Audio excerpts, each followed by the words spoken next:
Bonjour à tous, et bienvenue. Ce que je vais vous raconter aujourd'hui est profondément personnel. C'est une histoire de famille, de trahison, mais aussi, et surtout, de renaissance. Mes parents m'ont dit, c'est juste une petite réunion, alors qu'ils m'excluaient de la fête de fiançailles de ma propre sœur. Alors, au lieu de pleurer chez moi, je suis partie seule en voyage en Corse.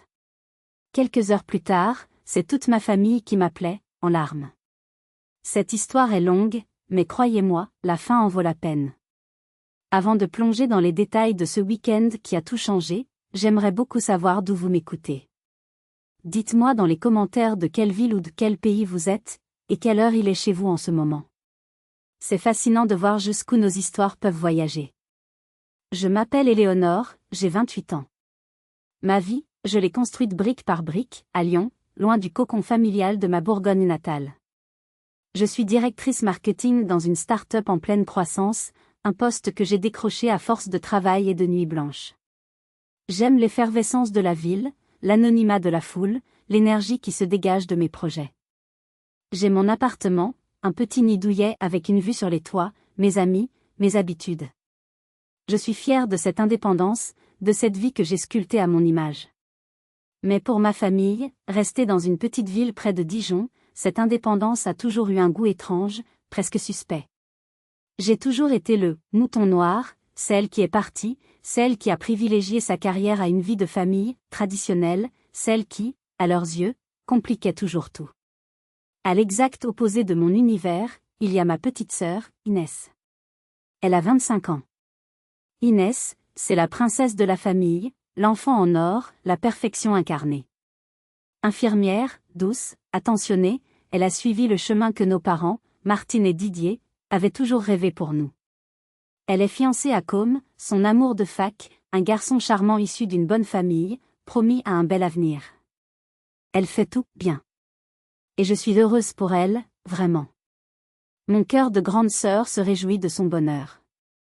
Mais la différence de traitement entre nous deux a toujours été une blessure silencieuse, une plaie que j'ai appris à panser seule, dans le silence de mon appartement lyonnais. Parfois, quand la nostalgie me prend, je me souviens de notre enfance. Je me souviens quand nous construisions des cabanes dans le grand jardin de la maison familiale. J'étais l'aînée, l'aventurière, la protectrice, et elle était mon ombre, me suivant partout avec une confiance absolue dans ses grands yeux. Nous étions unis, un duo inséparable. Je ne sais pas exactement quand tout a changé. Peut-être quand les notes à l'école ont commencé à être comparées, quand mes choix plus audacieux ont commencé à inquiéter mes parents, alors que la prudence d'Inès les rassurait. La fissure s'est installée, lentement mais sûrement, creusée par des années de favoritisme parental, aussi subtil que dévastateur. Tout a commencé, ou plutôt tout a explosé, un jeudi après-midi. Mon téléphone a vibré sur mon bureau. C'était maman. Sa voix, d'habitude si assurée, était inhabituellement hésitante. « Allô, ma chérie ? Je voulais juste te prévenir. Inès et Com organisent une petite réunion ce samedi à la maison. » Je me suis redressée sur ma chaise, un dossier important ouvert devant moi. « Ah bon ? C'est sympa. » « Oui, a-t-elle poursuivi, un peu trop vite, comme si elle récitait un texte. « Ce n'est rien d'officiel, tu sais. Juste quelques amis proches qui passent pour un verre. C'est très simple, très décontracté.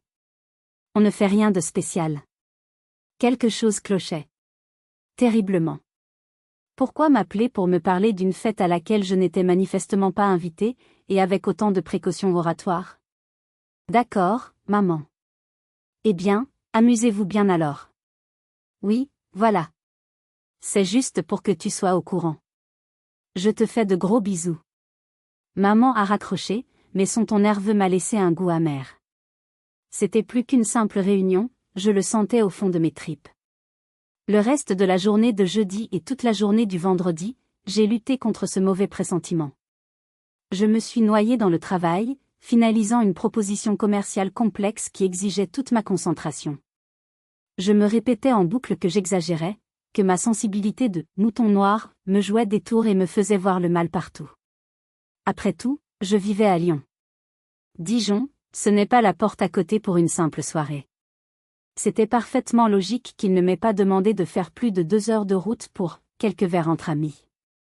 C'était raisonnable. C'était normal. Pourtant, une petite voix perfide dans ma tête ne me laissait aucun répit. Elle me torturait avec des doutes et des questions. Et si ce n'était pas normal?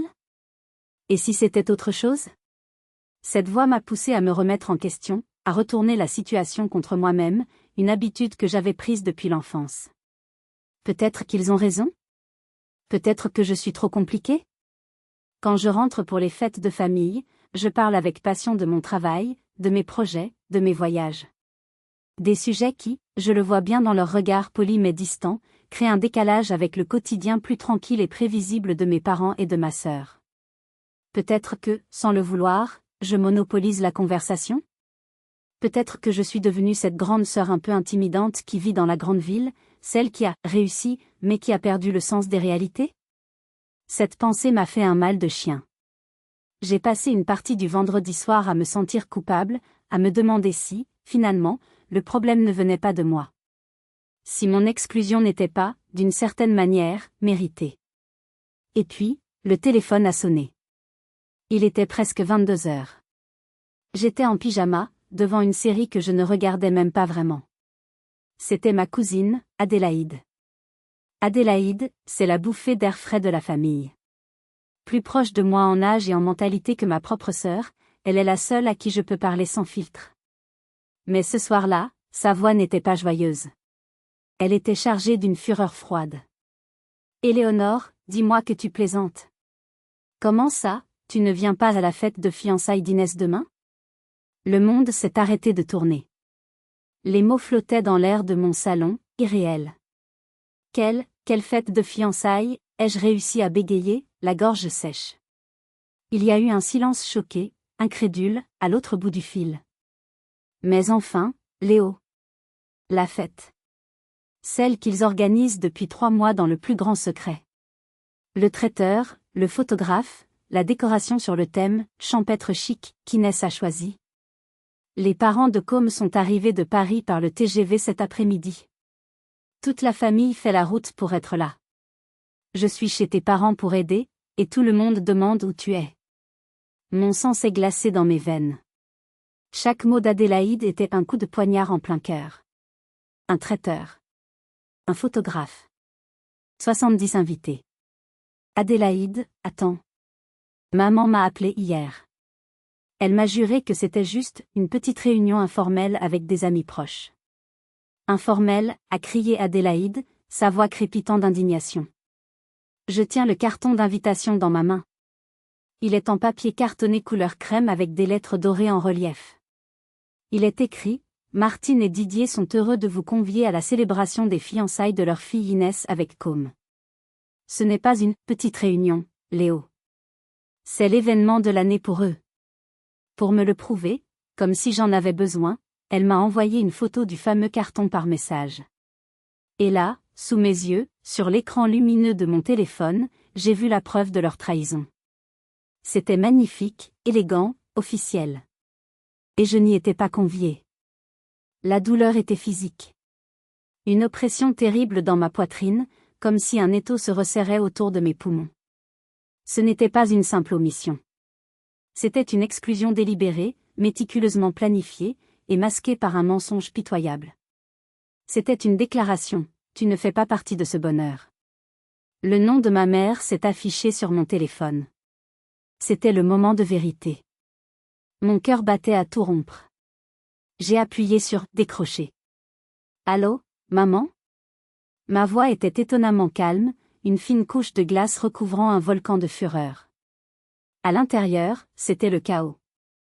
Ma chérie. Je ne m'attendais pas à ton appel. Tout va bien? Sa voix était enjouée, faussement légère, comme si de rien n'était. Cette comédie m'a donné la nausée. Non, maman. Rien ne va bien. Il faut qu'on parle. De la vraie fête de demain. La fête de fiançailles d'Inès. Celle avec 70 invités, le traiteur et le photographe.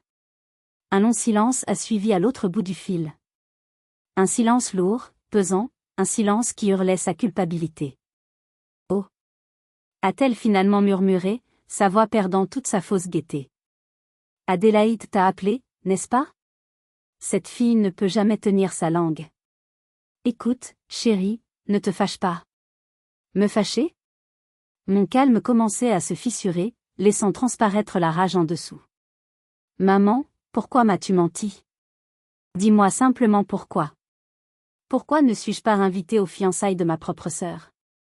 Elle a soupiré, un soupir las, exaspéré, comme si c'était moi qui la mettais dans une situation difficile, comme si ma douleur était un fardeau pour elle. Ce n'est pas si simple, Éléonore. Nous ne voulions pas te faire de peine. Ne pas me faire de peine? J'ai éclaté d'un rire sans joie. Votre solution pour ne pas me blesser, c'est de m'exclure et de me mentir en pleine face? Quelle est la logique, maman?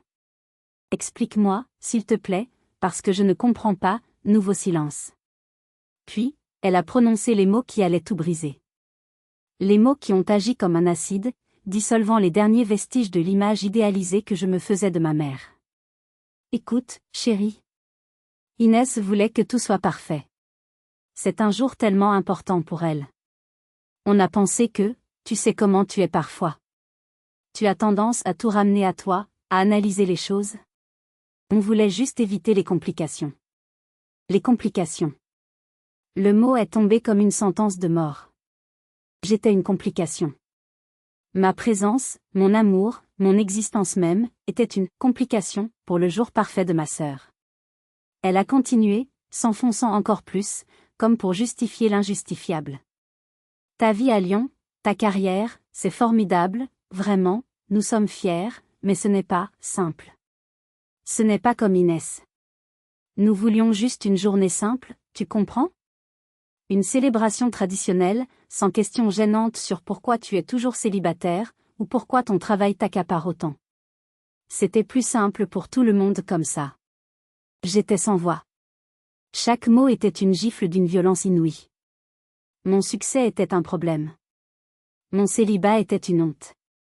Ma vie était un dérangement. J'étais le problème. La seule et unique sœur de la fiancée, mise à l'écart pour ne pas gâcher la photo de famille parfaite. Je vois, ai-je réussi à articuler, ma gorge serrée par les larmes que je refusais de laisser couler au téléphone. Je ne leur donnerai pas cette satisfaction. J'espère qu'Inès aura sa journée parfaite, alors. J'ai raccroché avant qu'elle ne puisse répondre, avant qu'elle ne puisse ajouter une autre excuse, une autre justification qui n'aurait fait qu'enfoncer le couteau plus profondément. À ce moment précis, j'aimerais vous poser une question. Si vous aviez été à ma place, après avoir entendu ces mots de votre propre mère, qu'auriez-vous fait? Quelle aurait été votre première réaction? Auriez-vous crié, pleuré, ou seriez-vous resté silencieux comme moi?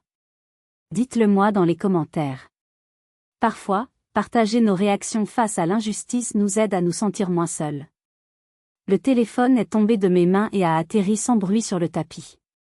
Et là, dans la solitude de mon appartement, j'ai craqué. J'ai pleuré. Pas des larmes de tristesse, mais des larmes de rage. Une rage pure, brûlante, qui montait de mes entrailles. Après tout ce que j'avais fait pour eux. L'argent que je leur avais envoyé quand mon père avait perdu son travail il y a quelques années, vit dans mon compte épargne sans une seconde d'hésitation. Les heures passées au téléphone à coacher Inès pour ses examens d'infirmière.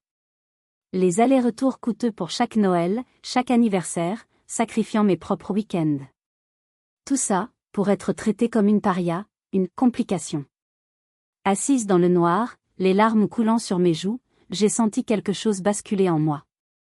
La tristesse se transformait en une rage froide et pure. Cette rage, c'était comme un feu purificateur. Elle a consumé la tristesse en quelques secondes, elle a réduit en cendres le sentiment de culpabilité qui m'avait rongé plus tôt dans la soirée, et elle a laissé derrière elle une clarté glaciale, une détermination de fer. J'ai arrêté de pleurer aussi subitement que j'avais commencé. Je me suis levée, je suis allée dans la salle de bain et j'ai passé de l'eau froide sur mon visage enflammé. Je me suis regardée dans le miroir.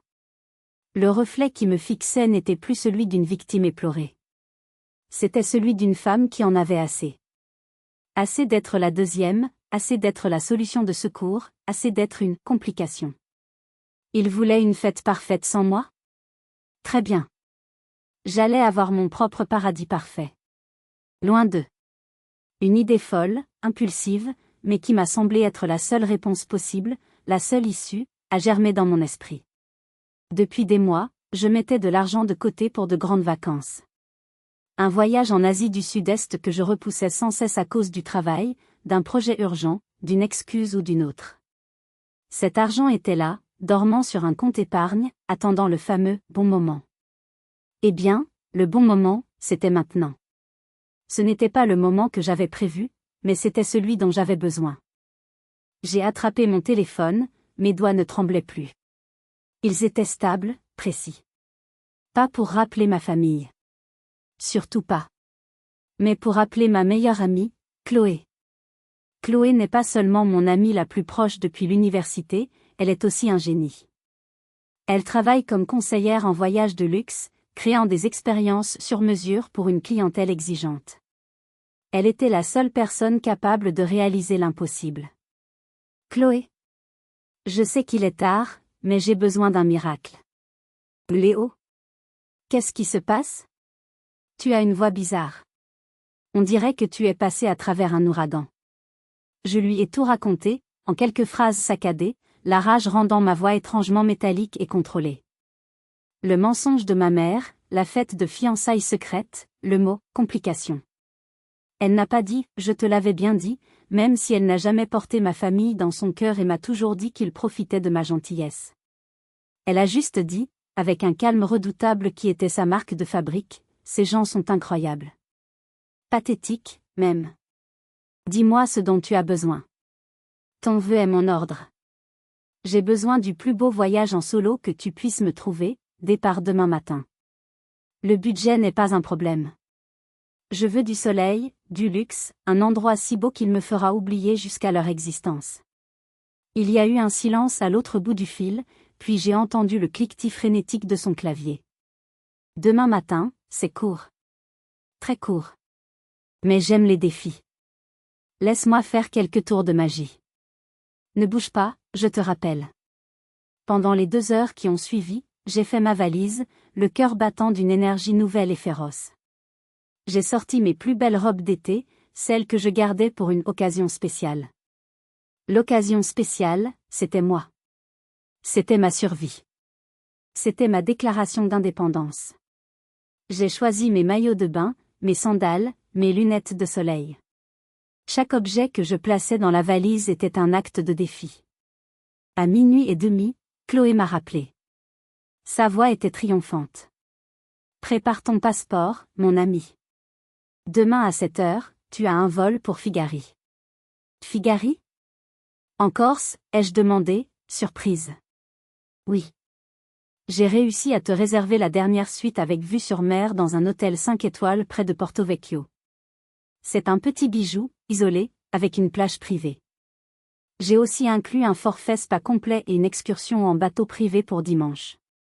Ça te va comme programme de « complications » ? J'ai ri. Un vrai rire, libérateur, pour la première fois depuis des jours.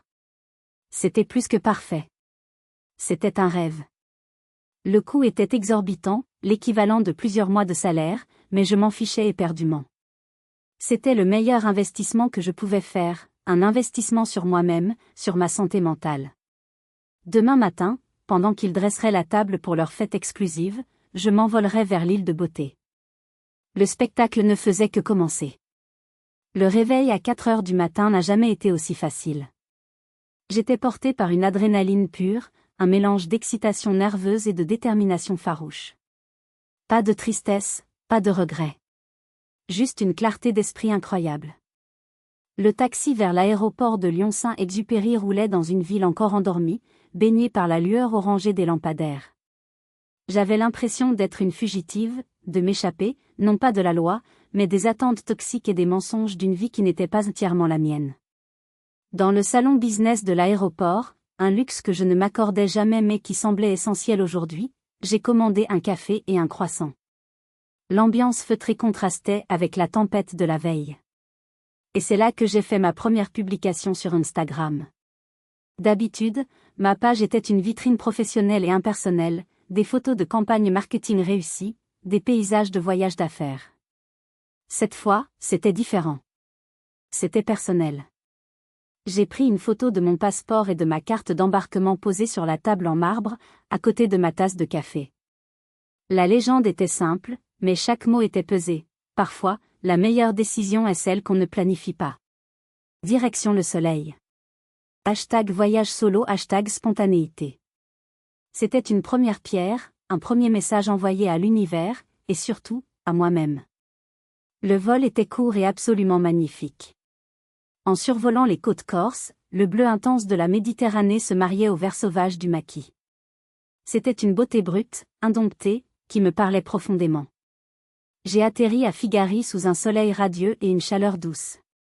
Une voiture de l'hôtel m'attendait, un service impeccable qui ajoutait à l'irréalité de la situation. Le trajet jusqu'à Porto Vecchio était déjà une évasion en soi. La fenêtre ouverte, je respirais à plein poumon l'air parfumé par le pin, la mer et les fleurs sauvages. C'était l'odeur de la liberté. L'hôtel était au-delà de mes espérances les plus folles. Un havre de paix et de luxe, niché dans une crique privée, à l'abri des regards. L'architecture se fondait dans le paysage. Ma suite était immense, décorée avec un goût exquis, tout en blanc, bois clair et touches de bleu turquoise rappelant la mer. Mais le clou du spectacle, c'était la terrasse.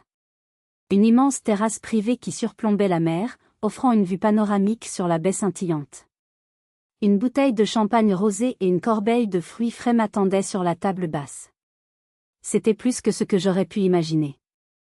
J'ai immédiatement pris une photo de la vue depuis mon balcon. Le contraste entre le bleu de la mer et le blanc de l'hôtel était saisissant. La légende, mon bureau pour les prochains jours. La vie est pleine de surprises. #Corse #Porto Vecchio #vue sur mer. Les réactions de mes amis et collègues n'ont pas tardé. Des cœurs, des flammes, des commentaires envieux mais bienveillants. Profite bien, tu le mérites, quel endroit de rêve, tu nous fais rêver Léo. Chaque notification était un baume sur mon cœur encore meurtri. C'était la preuve tangible que j'étais entouré de gens qui se réjouissaient sincèrement de mon bonheur, un contraste saisissant avec ma propre famille. J'ai passé l'après-midi au bord de la piscine à débordement qui semblait se jeter dans la mer, puis sur la plage privée de l'hôtel. J'ai nagé dans une eau cristalline et fraîche, j'ai lu un roman policier que j'avais acheté à l'aéroport, et surtout, je n'ai pensé à rien. Ou plutôt, j'ai pensé à moi. À ce que je voulais vraiment, à ce qui me rendait heureuse. J'ai réalisé à quel point, depuis des années, mon bonheur était conditionné par leur approbation, par leur regard. Aujourd'hui, je le définissais moi-même, ici, seul, sous le soleil corse. J'ai terminé l'après-midi par un soin au spa, un massage relaxant qui a dénoué les derniers nœuds de tension dans mes épaules et ma nuque. En sortant, je me sentais légère, nouvelle. Je suis remontée dans ma suite pour me préparer pour le dîner. J'ai enfilé une longue robe blanche en lin, simple mais élégante, j'ai laissé mes cheveux sécher naturellement avec l'air salin. Je me suis regardée dans le miroir. Je ne voyais plus la femme blessée et enragée de la veille. Je voyais une femme sereine, radieuse. Heureuse. La journée a été magnifique, mais je gardais ma meilleure carte pour le soir. Le soleil commençait à descendre sur la baie, l'heure parfaite approchait. Il était un peu plus de 20 heures. Le timing était crucial. À Dijon, je savais que la fête de fiançailles devait battre son plein. L'apéritif devait être terminé, les invités commençaient à s'installer pour le dîner du traiteur. Je les imaginais, les rires, les verres qui trinquent, les discours émus. J'imaginais ma sœur, Inès, resplendissante, au centre de toutes les attentions. J'imaginais mes parents, rayonnant de fierté, jouant leur rôle d'hôte parfait. Cette image, qui m'aurait anéanti 48 heures plus tôt, m'a traversé l'esprit sans la douleur que j'aurais pu anticiper. À la place, il y avait une sorte de détachement paisible, presque clinique. Leur monde, avec ses règles et ses faux-semblants, n'était plus le mien. Mon monde, maintenant, c'était ce coucher de soleil. J'étais assise à la terrasse du bar de la plage de l'hôtel, un lieu chic et décontracté, les pieds nus dans le sable encore chaud. J'avais commandé un cocktail signature, un mélange de liqueur de myrte, de prosecco et de pamplemousse rose. Le ciel se parait de teintes incroyables, passant du orange flamboyant au rose poudré, puis au violet profond. C'était l'un des plus beaux couchers de soleil que j'ai jamais vus. Et ce n'était pas un bonheur fabriqué pour les réseaux sociaux. C'était réel. Une joie profonde et tranquille de simplement être là, à cet instant précis, en paix avec moi-même. J'ai repéré un couple d'Anglais à la table voisine, qui semblait aussi émerveillé que moi par le spectacle. J'ai pris mon courage à deux mains et je leur ai demandé, dans mon meilleur anglais, s'ils accepteraient de me prendre en photo. L'homme, un touriste sympathique d'une 50aine d'années, a accepté avec un grand sourire. Je me suis levée, je me suis adossée à la balustrade en bois flotté, le décor spectaculaire du soleil plongeant dans la mer derrière moi. J'ai levé mon verre vers l'objectif, un sourire sincère et non forcé aux lèvres. Le vent léger faisait onduler ma robe blanche et mes cheveux. Je ne posais pas. Je vivais cet instant. Je célébrais ma propre résilience. L'homme m'a montré la photo sur l'écran de mon téléphone. C'était parfait. La lumière dorée du soleil couchant me donnait un air radieux, presque éthéré. J'avais l'air libre. C'était le mot exact. Libre. J'ai remercié chaleureusement le couple et je suis retournée à ma table. Mon cœur battait un peu plus vite. J'ai ouvert Instagram. J'ai choisi la photo. Et j'ai écrit la légende la plus honnête et la plus lourde de sens que je pouvais imaginer. Chaque mot était une petite victoire. La vie est belle. Parfois, les meilleures fêtes sont celles que l'on s'organise pour soi-même. Santé à la vie, au nouveau départ et au courage de choisir son propre bonheur. #sunset, #Porto Vecchio, #la vie est belle. J'ai appuyé sur « Publier ». L'image est apparue sur mon fil. Puis j'ai fait quelque chose d'important. J'ai posé mon téléphone sur la table, face cachée. Je me suis promis de ne pas le regarder pendant au moins 1 heure. Je voulais savourer ce moment, ce cocktail, ce coucher de soleil, sans la distraction du monde extérieur, sans être obsédé par les conséquences de mon acte. La bombe était lancée, je n'avais pas besoin de regarder l'explosion en direct. Pendant ce temps, à des centaines de kilomètres de là, à Dijon, le drame commençait à se nouer, exactement comme je l'avais pressenti. C'est Adélaïde qui m'a tout raconté plus tard, par messages vocaux, me reconstituant la scène minute par minute avec un talent de conteuse dramatique. La fête était en effet un succès superficiel. Inès était resplendissante dans sa robe de créateur, comme à ses côtés, mes parents rayonnant de fierté. Il y avait de la musique lounge, des rires un peu trop forts, les bulles du champagne coulaient à flots. Vers 20h30, plusieurs des invités plus jeunes, des amis d'enfance qui me suivaient sur Instagram et quelques cousins, ont commencé à regarder leur téléphone. Adélaïde a entendu une conversation derrière elle, près du buffet. « Attends, regarde ça. C'est pas Éléonore, la sœur d'Inès ? » ?»« Si. Mais, elle est en Corse ? Maintenant ? C'est fou, elle a l'air sublime. » Le murmure s'est propagé comme une traînée de poudre. Les téléphones sortaient des poches et des sacs à main. Ma photo, lumineuse et provocatrice dans sa sérénité, s'affichait sur des dizaines d'écrans au milieu de la fête bourguignonne. La première personne à réagir officiellement fut la mère de Côme, une femme élégante et très à cheval sur les convenances, qui ne me connaissait pas personnellement mais savait qu'Inès avait une sœur aînée qui vivait à Lyon. Adélaïde m'a envoyé un texto, une bombe sous forme de quelques mots, que je n'ai vu qu'1 heure plus tard. « La mère de Côme vient de voir ta photo. » Elle fronce les sourcils. Elle se dirige vers Inès. Le message d'Adélaïde, quand je l'ai enfin lu, a fait s'accélérer mon pouls, malgré ma résolution de rester calme. J'imaginais la scène avec une clarté déconcertante. Madame Thompson, la mère de Côme, que j'avais entreaperçue sur des photos, traversant la pelouse impeccablement tondue avec une expression perplexe sur son visage de grande bourgeoise parisienne. Elle a abordé Inès, qui riait avec un groupe d'amis, un rire un peu trop haut, un peu trop nerveux. « Inès, ma chère », a-t-elle commencé d'une voix douce mais qui ne laissait place à aucune dérobade. « Excusez-moi de vous interrompre. Je viens de voir une photo des plus surprenantes sur les réseaux sociaux. Votre sœur, Éléonore, n'est-elle pas encore sans ce moment même ?» Adélaïde m'a décrit le visage d'Inès à cet instant précis. Le sourire figé sur ses lèvres. La couleur qui a déserté ses joues en 1 seconde. La panique dans ses yeux. « Oh, oui », a-t-elle bégayé, cherchant désespérément un mensonge crédible. Elle avait un voyage de prévu depuis longtemps. Un imprévu professionnel de dernière minute, elle n'a pas pu décaler. Elle était tellement déçue. Le mensonge était faible, improvisé, et ne tenait pas la route une seconde. Madame Thompson a haussé un sourcil délicatement épilé. Un voyage de luxe en Corse? Quelle extraordinaire coïncidence qu'elle ait prévu cela le jour même de tes fiançailles.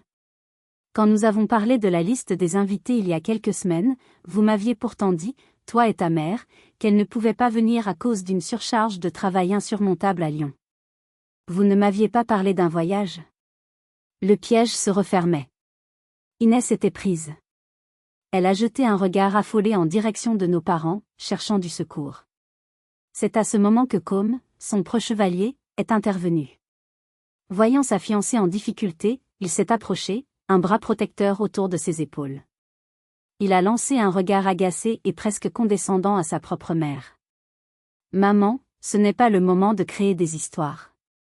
Éléonore est souvent dramatique. C'est sûrement une façon de se faire remarquer, de ramener l'attention à elle, comme d'habitude. » Cette phrase. Souvent dramatique. Comme d'habitude. Prononcée par l'homme qui allait devenir mon beau-frère. Il ne me connaissait à peine, il m'avait vu 3 fois dans sa vie, mais il avait déjà adopté sans réserve la version de l'histoire de ma famille, c'est moi, le problème. Mais quelqu'un d'autre avait entendu. Et cette personne n'allait pas laisser passer ça. Ma tante Monique. La sœur de mon père. Une femme de caractère, une vigneronne bourguignonne qui n'a jamais eu sa langue dans sa poche et qui m'a toujours appréciée pour ma franchise. Elle s'est approchée, un verre de vin blanc à la main, le visage fermé comme un jour d'orage. Dramatique, a-t-elle répété, sa voix claire et puissante portant dans le silence qui s'était installé autour du petit groupe. La seule chose dramatique ici, Côme, c'est la façon dont cette famille traite Éléonore depuis 20 ans. Elle s'est tournée vers mes parents, qui s'étaient rapprochés, l'air paniqué, tentant de minimiser la situation. Et vous deux, Martine, Didier, je n'ai pas de mots. Vous osez faire ça à votre fille aînée? Mon père, Didier, a tenté de la calmer, le visage rouge de honte. Monique, s'il te plaît, c'est une affaire de famille, ne nous donne pas en spectacle. Une affaire de famille, a-t-elle rétorqué, sa voix montant d'un cran, attirant l'attention de tous les invités à proximité. Laissez-moi vous parler de cette affaire de famille. Qui a payé la première grosse traite de votre crédit quand tu as perdu ton travail, Didier? Éléonore. Qui a passé des nuits à aider Inès à réviser pour ses concours, alors qu'elle menait de front sa propre carrière et ses propres soucis? Éléonore. Et comment la remerciez-vous? En l'excluant de l'un des jours les plus importants de la vie de sa sœur, et en la traitant de « complication ». Vous devriez avoir honte. Honte de votre ingratitude et de votre lâcheté.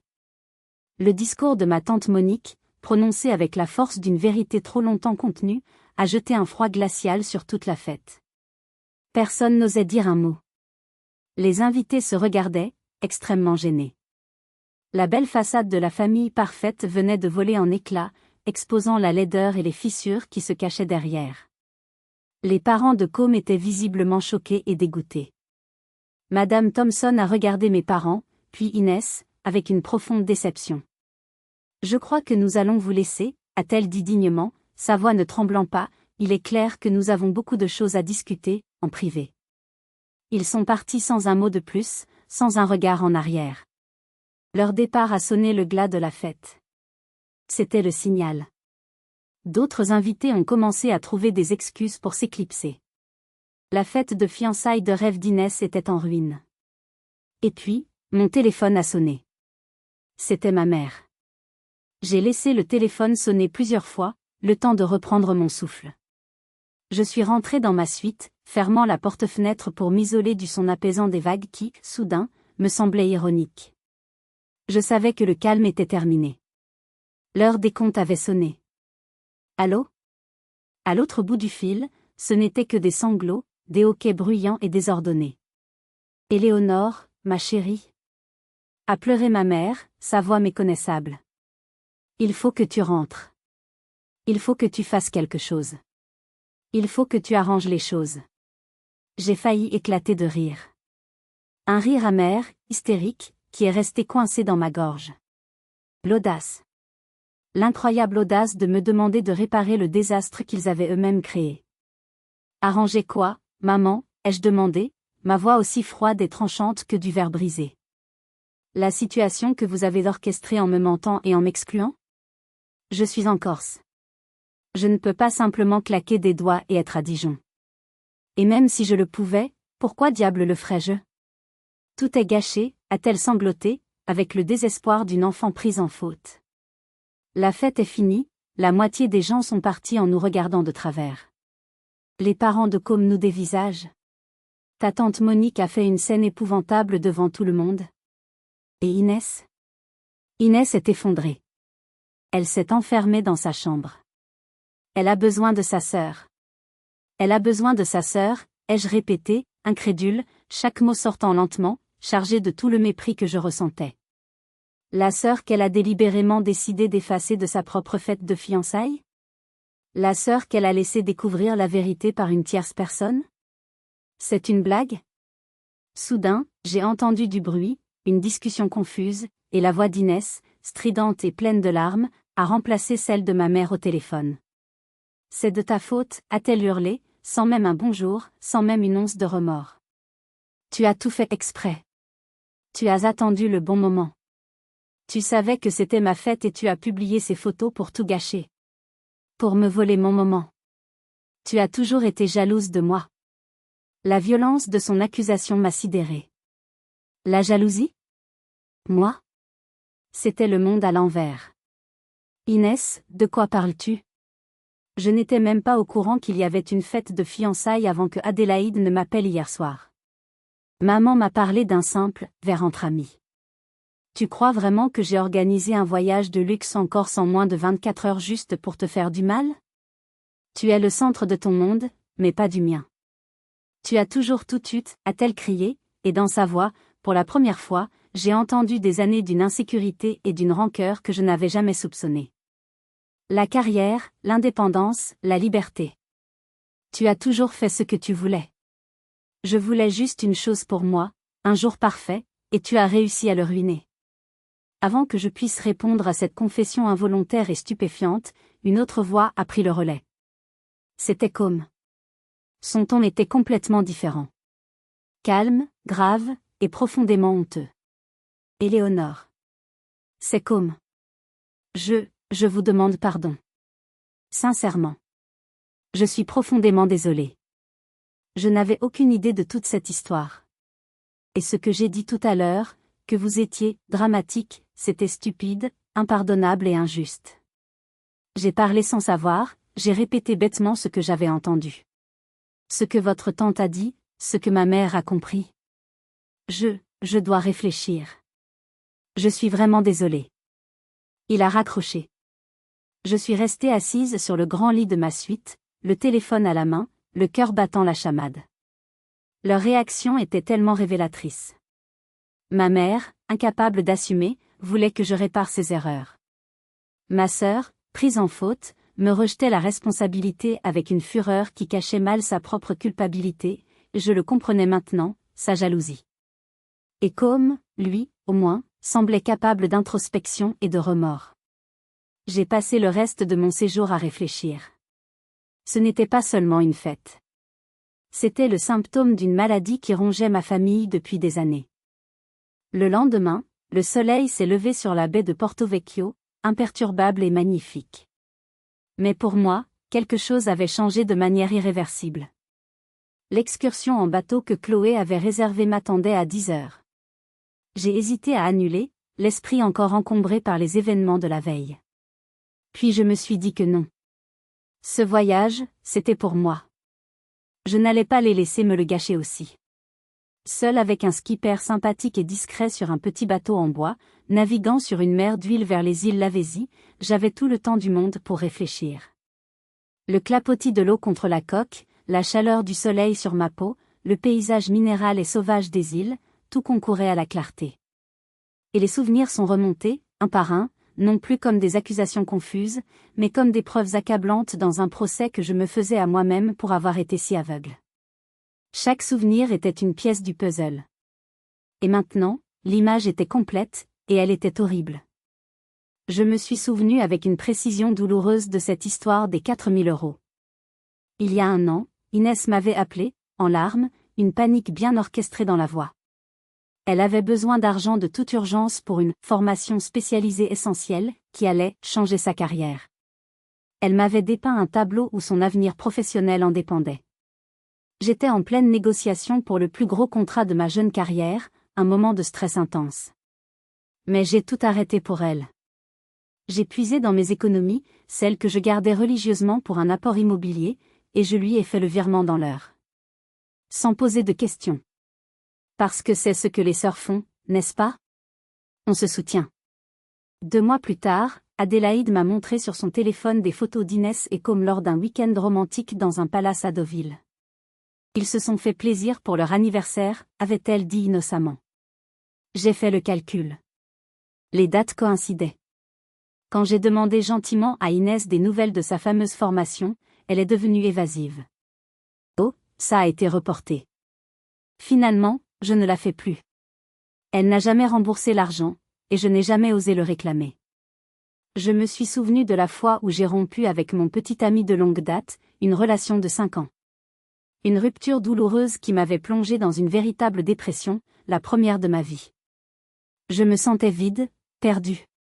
Quand j'ai appelé mes parents pour du soutien, pour entendre des mots réconfortants, leur réponse a été glaciale. Tu es trop sensible, Éléonore. À ton âge, il faut endurcir. La vie continue, arrête de te lamenter. 3 mois plus tard, Inès a eu une simple dispute avec Com, une broutille de couple.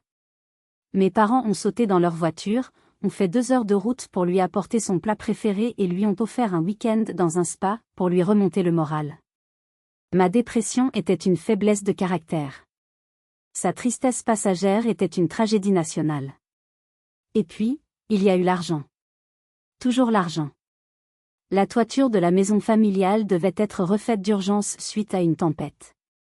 Une dépense imprévue de 10 000 €. J'ai payé la moitié, sans qu'il me le demande. C'était normal, c'était ma famille. L'année suivante, ma vieille voiture a rendu l'âme. J'avais besoin d'un petit prêt de leur part, 2 000 €, juste le temps de débloquer des fonds professionnels.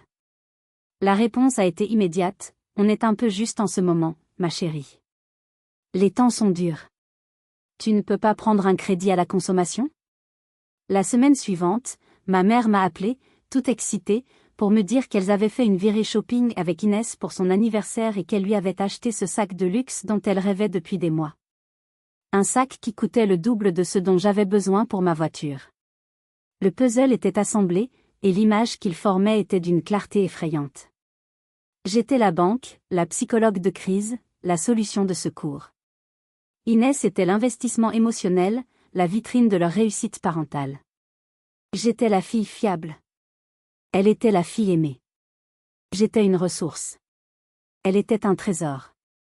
Mon exclusion de la fête de fiançailles n'était pas une erreur, ni une maladresse. C'était la conclusion logique de 20 ans de dynamique familiale. J'étais assez bonne pour payer leurs factures et gérer leurs crises, mais pas assez bonne pour partager leur bonheur. Le bateau est rentré au port en fin d'après-midi. J'ai posé le pied sur la terre ferme, et je me sentais différente. Ancrée. Je savais que je ne pouvais plus jamais revenir en arrière. Je suis rentrée à Lyon le mardi soir. Mon appartement m'a semblé plus accueillant que jamais. C'était mon sanctuaire, mon royaume, un lieu où les règles étaient les miennes, un lieu où je n'étais pas une complication. J'ai passé la soirée à défaire ma valise, à ranger mes souvenirs de Corse, un peu de sable dans une bouteille, un galet poli par la mer. Chaque objet était un rappel de ma décision, un talisman pour le courage dont j'allais avoir besoin. J'ai préparé ce que j'allais dire, non pas en écrivant un script, mais en laissant les idées et les émotions se décanter en moi. La peur et la tristesse avaient complètement disparu, remplacées par une résolution calme et inébranlable. Le lendemain, en fin de journée, j'ai initié un appel vidéo avec mes parents. Je ne voulais pas d'un simple appel téléphonique. J'avais besoin de les voir, et surtout, qu'ils me voient. Qu'ils voient dans mes yeux que je n'étais plus la même personne. Quand leurs visages sont apparus sur l'écran de mon ordinateur, ils avaient l'air fatigués, vieillis de 10 ans. Il s'attendait sans doute à plus de larmes, plus de cris, plus de drames. Mais j'étais sereine, posée. C'est cela, je crois, qui les a le plus déstabilisés. Bonjour, ai-je commencé, ma voix claire et sans tremblement. Je ne vous appelle pas pour me disputer. Je vous appelle pour vous annoncer de nouvelles règles du jeu. Ils se sont regardés, surpris et inquiets. Pendant des années, j'ai continué, en les regardant droit dans les yeux à travers la webcam, j'ai accepté le rôle que vous m'aviez assigné. Celui de la fille forte, de la grande sœur responsable, du plan B. La banque, le soutien logistique, la confidente. En retour, j'ai reçu de la condescendance, des mensonges, et finalement, une exclusion humiliante. Ce rôle, je le refuse. Le contrat est rompu. C'est terminé. J'ai pris une grande inspiration, sentant le pouvoir de mes propres mots. À partir d'aujourd'hui, je ne suis plus votre ressource financière. S'il y a un problème, une facture imprévue, vous vous débrouillerez seul, comme des adultes. Je ne viendrai plus à Noël ou aux anniversaires pour jouer la comédie de la famille unie. Mon temps et mon énergie sont précieux, et je vais les consacrer à des gens qui apprécient ma présence, et non pas seulement ma fonction. Mon père, Didier, a tenté de protester, retrouvant un peu de son autorité paternelle factice. Éléonore, tu dramatises, tu vas trop loin. Non, papa. Je l'ai coupé net, sans agressivité mais avec une fermeté qu'il ne me connaissait pas. Je ne dramatise pas. Je pose mes limites. Pour la première fois de ma vie, je dis non. Peut-être que dans 6 mois, 1 an, si je reçois des excuses sincères et individuelles de votre part et de celle d'Inès, et si je vois un changement réel et profond dans votre comportement, alors nous pourrons envisager de reconstruire quelque chose. Mais pour l'instant, considérez que je prends mes distances. C'est une question de survie. Ma survie. J'ai mis fin à l'appel avant qu'il ne puisse répondre. Le silence qui a suivi était assourdissant, mais c'était un silence libérateur. Le silence de la fin d'un chapitre. Quelques semaines plus tard, Adélaïde m'a appelé. Sa voix était un mélange de choc et de satisfaction. Tu ne devineras jamais. C'est officiellement fini entre Inès et Com. J'étais surprise, mais pas tant que ça. Il a rompu, a continué Adélaïde. Il a dit à ses parents, qui me l'ont répété, que le problème n'était pas la fête en elle-même. C'était la réaction d'Inès après. Son incapacité totale à admettre qu'elle avait tort, à présenter des excuses sincères, et sa tendance maladive à rejeter la faute sur toi. Il a dit qu'il ne pouvait pas construire sa vie avec quelqu'un qui manquait à ce point d'empathie et de droiture. Inès, bien sûr, a raconté à tout le monde que j'avais manipulé, commis, détruit son couple par pure jalousie. Ma famille était en crise, mais pour la première fois de ma vie, leur crise n'était pas la mienne. Je me sentais libre. Et je ne savais pas encore que cette liberté allait attirer quelque chose de merveilleux dans ma vie. Les mois qui ont suivi ont été une véritable renaissance.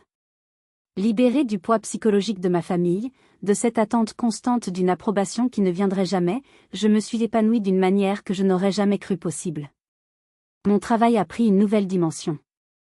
La confiance que j'avais gagnée en me défendant face à eux s'est traduite par plus d'audace, plus de créativité dans mes projets.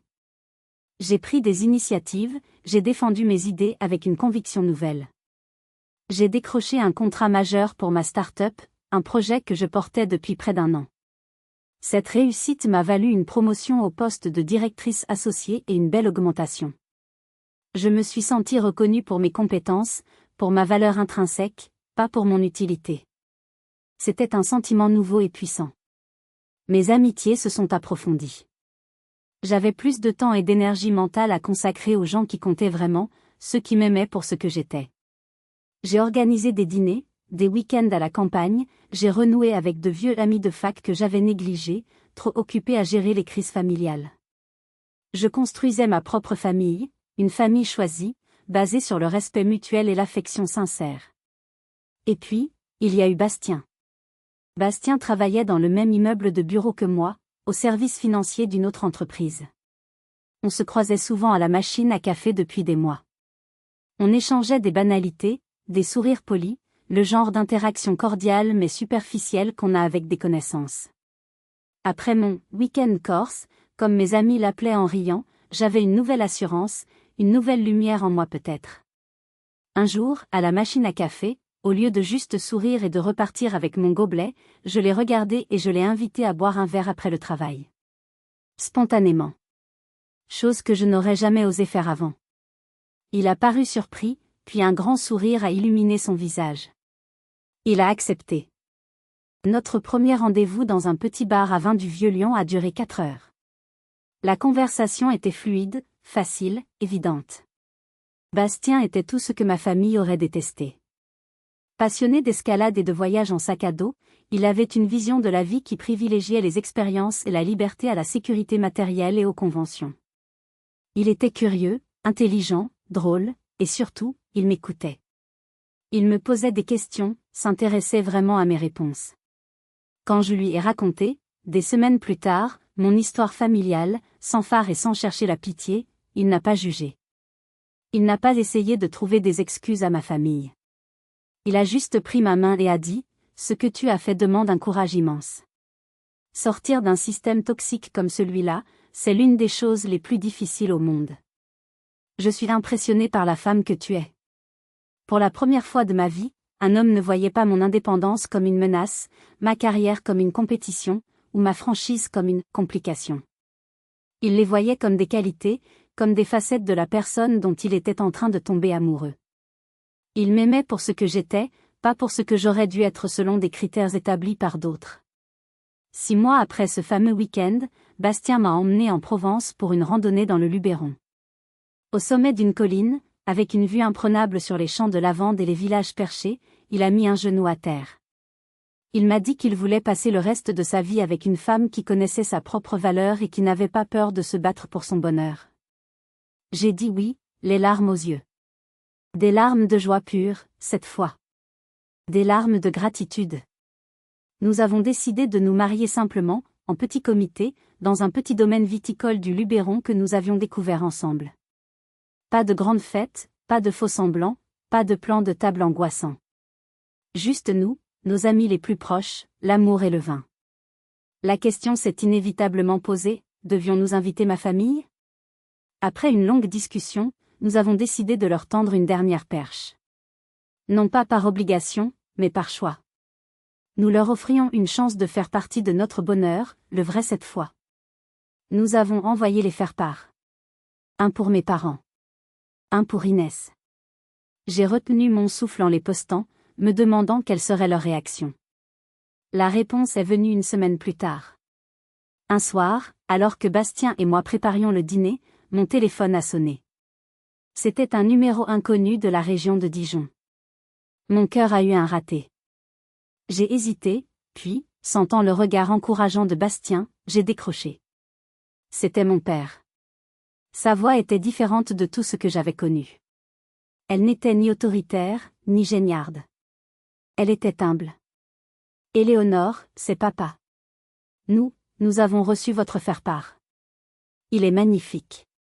Il a marqué une longue pause, et j'ai entendu ma mère pleurer doucement à côté de lui.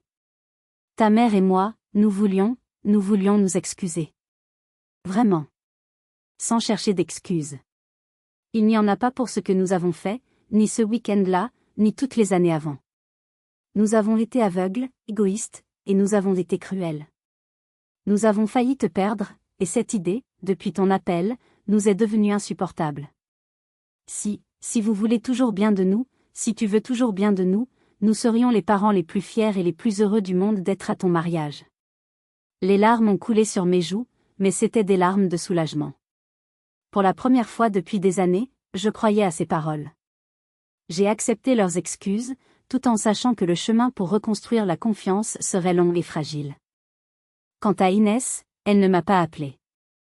Elle m'a envoyé un simple message texte, quelques jours plus tard. Un message qui a dû lui coûter énormément. Je suis désolée.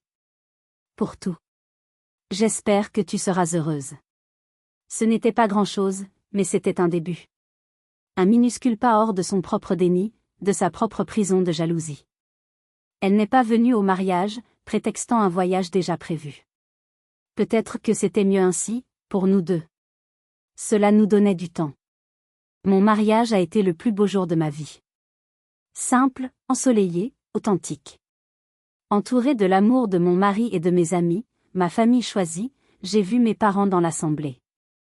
Ils ne monopolisaient pas l'attention, ils étaient discrets, presque timides. Et quand nos regards se sont croisés, j'ai vu leurs larmes. Des larmes de fierté, cette fois, et peut-être de regret. Je savais que notre relation ne serait plus jamais la même, naïve et déséquilibrée. Mais peut-être qu'elle pouvait devenir quelque chose de plus honnête, de plus vrai, basé sur un respect mutuel enfin trouvé. Cette histoire folle m'a appris une leçon essentielle.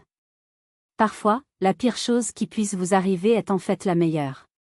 Être exclu de cette fête de fiançailles m'a fait un mal terrible, mais cela m'a aussi libéré.